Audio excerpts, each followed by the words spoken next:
Chapter 20. In preparation for the millennial reign of Christ on earth, Satan is removed and the tribulation martyrs resurrected, and they reign with Christ for 1,000 years. The millennial kingdom is not described in the book of Revelation. At the end of that 1,000 years, Satan is released and he once again deceives the people to stage a revolt against Christ. The final battle of Gog and Magog ends before it begins. Fire descends from heaven, devours the army, and Satan is cast into a lake of fire to be tormented forever. The unbelieving dead are resurrected and judged according to what they had done. Those whose names were not written in the book of life are cast into the lake of fire. Chapter 20, verse 1.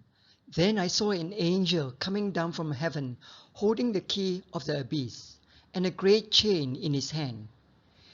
In Revelation 8, the key of the abyss was given to a fallen angel.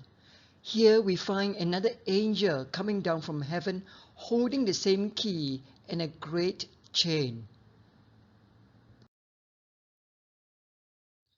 And he laid hold of the dragon, the serpent of old, who is the devil and Satan, and bound him for 1,000 years. John visually saw the angel bind Satan and cast him into the pit. John could not see visually how long Satan was to be in the pit. This was revealed to him. Therefore, we are not free to inject our own preconceived ideas, but must accept the plain statement that Satan is bound for 1,000 years. Satan was thrown into the pit as a prisoner, not as king, not to be king of hell. And he threw him into the abyss and shut it and sealed it over him. Previously, God cast Satan out of heaven, chapter 12, verse 9. Now he cast him out of the earth into the abyss. This is the end of Satan's short time in which God allowed him to spread havoc and deceit on the earth. Chapter 12, verse 12. Why throw him into the abyss? So that he would not deceive the nations any longer until the 1,000 years were completed. John could not visually see this purpose of binding Satan in the abyss. It had to be divinely revealed to him, and this constituted an interpretation of the vision. Why not throw him into the lake of fire? The beast and the false prophet are there. When the 1,000 years are completed, Satan will be released from his prison.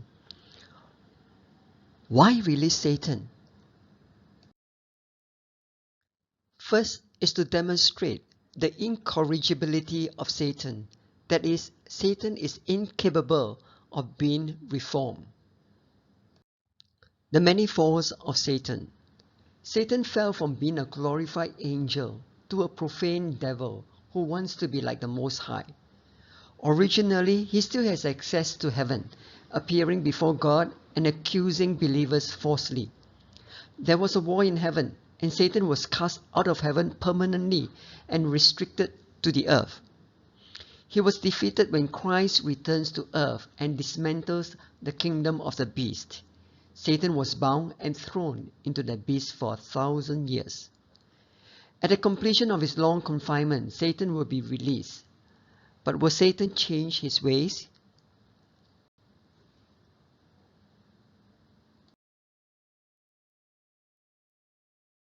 And Satan will come out to deceive the nations which are in the four corners of the earth, Gog and Magog, to gather them together for the war. The number of them is like the sand of the seashore. In rabbinic literature, the names Gog and Magog stand symbolically for people and nations in rebellion against God. This is not the war of Armageddon, which happened before the millennium. This is the final war at the end of the millennium. How will Satan be able to deceive so many? As in the Garden of Eden, he probably cast doubt upon the character of Christ and appealed to man's desire to be independent of Christ. Who are these people in rebellion? And how is this possible? These who are tempted are the descendants of the believers who survived the tribulation and entered the millennium in their natural bodies. As a result of longer lifespans during the millennium, the earth will be teeming with their descendants. Note that believing parents do not guarantee believing children.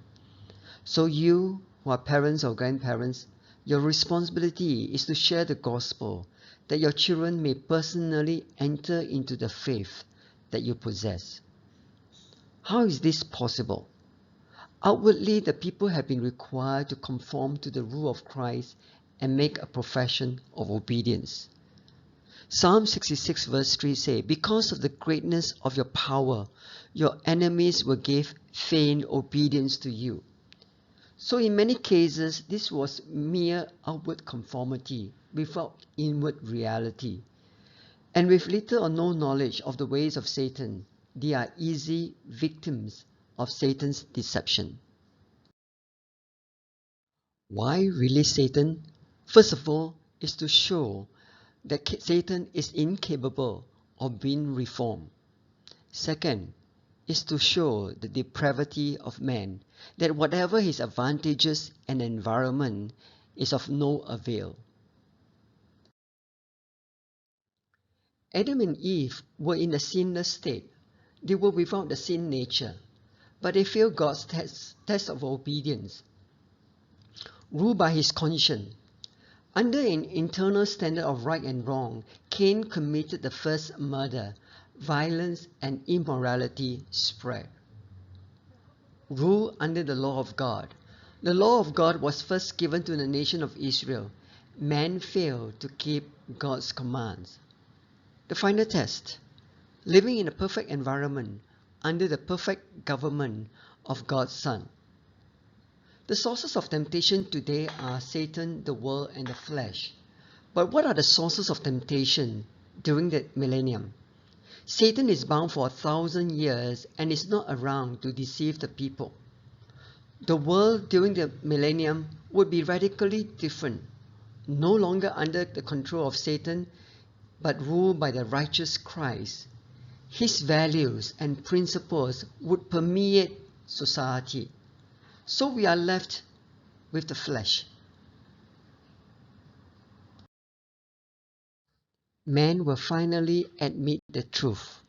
His heart is deceitful above all things. It is desperately wicked. A perfect environment cannot produce a perfect heart. Why release Satan? Is to demonstrate that God is absolutely just and righteous in his judgment at the great white throne.